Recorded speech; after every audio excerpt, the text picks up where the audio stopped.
In this video, we're gonna be simulating a market, but with a twist. We are going to introduce an AI whose sole purpose is to dominate the market by destroying the competition. Initially, we'll create a virtual market with companies, customers, and a specific set of rules. We will then run the simulation to inspect how the market normally behaves. And finally, we will introduce an AI that I have built and see if and how it disrupts the market. Okay, so the market we are building initially consists of 100 companies and 1,000 customers. Each company begins with a balance sheet of $100,000, a random price point for their products between the production cost and the maximum cost, and an investing tendency. We define investing tendency as the amount of products the company is willing to order and store in inventory every time it runs out of products to sell. The larger the order, the smaller the production cost and therefore greater the potential profit. The problem with storing high quantities of product in inventory is that the company increases the risk of running out of cash before selling all the products. Now, on the customer side, each customer begins with a random maximum purchase price, which is obviously the maximum amount of money the customer is willing to pay for the product. The current purchase price, which is how much the customer is willing to pay for the product today, is initially set to half of the maximum. Every day, the companies try to sell as many products as possible to the customers. Each customer, though, can only buy one product per day. A customer buys a product when the price is equal or lower to the current purchase price.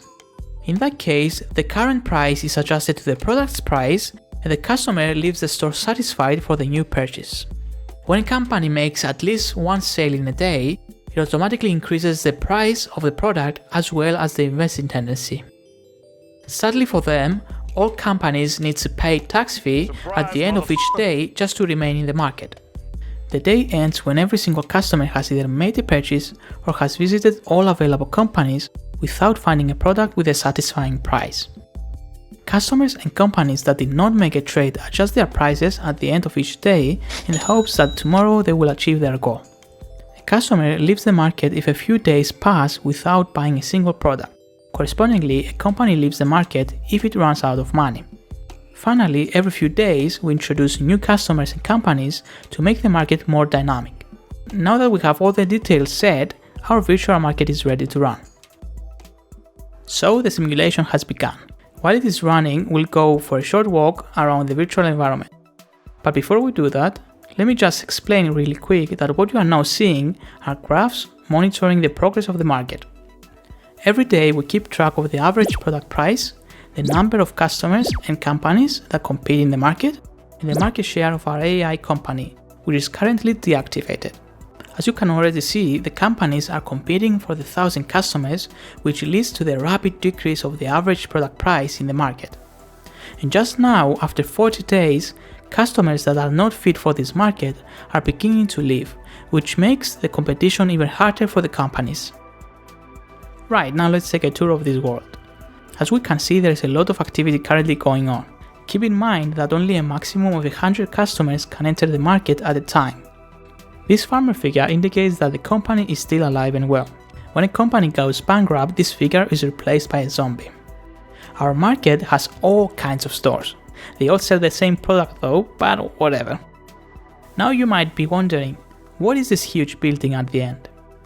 Well, it is our AI company. Why is it so massive in comparison with the rest of the companies? Because I'm biased and this is my world, so that's why. Look at them. Everything is running smoothly. Trading is taking place. All companies are alive and well. Poor souls. They don't know what's coming. Anyway, if we take a look at the graphs, we can see that the price keeps falling and the customers that leave are being replaced by ones that are more fit for this market. Oh, what is this? Hey buddy, how is everything going? You seem stuck. Should I leave? In case you are wondering why is there a giant in the market, well, it's because I used him during the creation of this world to track the movements of the customers more easily and to make sure that everything works as it should. But I forgot to remove him. That's why. That's fine. I'm sure it's not causing any problems. Right, Now we just need a place to camp and let the market run for a while and see what happens. This looks like a nice spot with a great view of the market activity. Increasing speed in 3, 2, 1.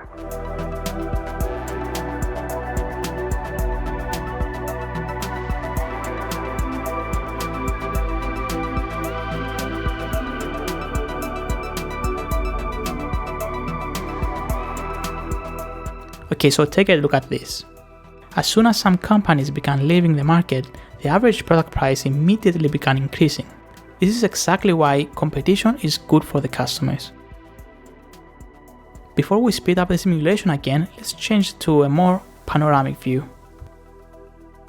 You can already see a few zombies above companies that went bankrupt and are open for replacement by new ones. As long as more companies keep dying, the product price will keep rising.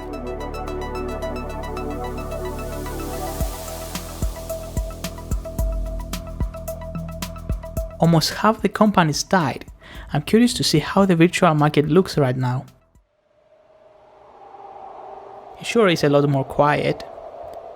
Oh buddy, I know how you feel.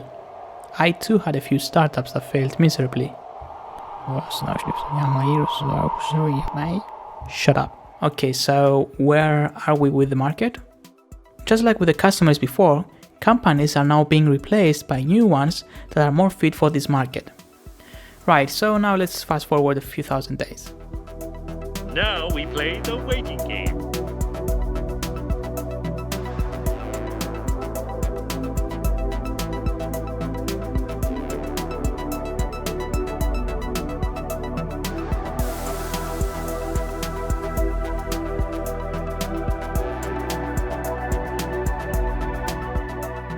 Okay, stop. Our market is now stable. With 1,000 customers and the rules we have set in the beginning, there can only be around 96 companies competing. This competition leads to a price point between $130 and $140. That's nice and all, but what happens when we introduce one more company into the market? A company whose CEO is not a normal farmer, but an AI. We are about to find out. So we're back. The only visual difference is that now we have a market share graph to monitor our AI company's progress. The simulation also has a bit of lag because my PC can't handle all of this stress smoothly, so yeah. For those interested in the technical details of this project, I'm using ML agents to build the neural network, which in turn uses proximal policy optimization for the training. Every day I reward the AI based on the following functions. And finally, the hyperparameters I used are the following. Great, now for the two of you who are still watching, let's go back to the simulation.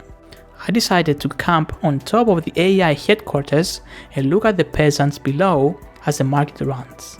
So far, the average product price is falling and customers that are not fit for the market are leaving, just like before. Currently, our AI has a market share of just below 1%. So let's fast forward the simulation and see what happens.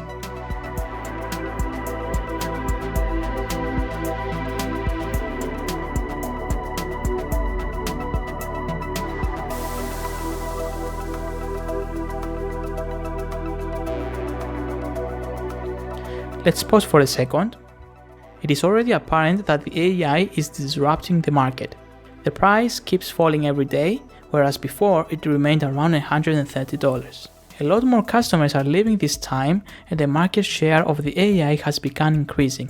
My best guess is that the AI sells the product at ridiculously low prices, which forces the rest of the competition to try and lower their own prices as well.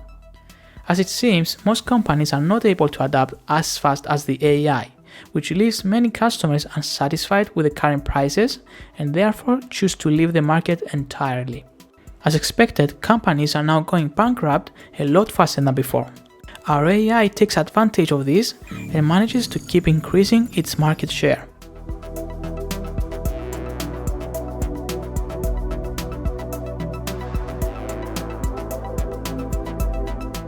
Now that the competition has plummeted, the product price has risen back to the expected value of $130.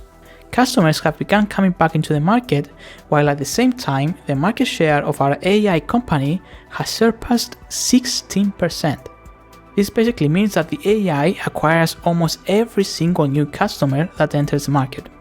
This is what most big companies are going after in the real world market. The problem with having such a huge market share is that a single company can basically control or at least have major influence on the product prices in the market. I'm curious to see how our AI will affect this market from this point on. Okay, so let's speed things up and see what happens next.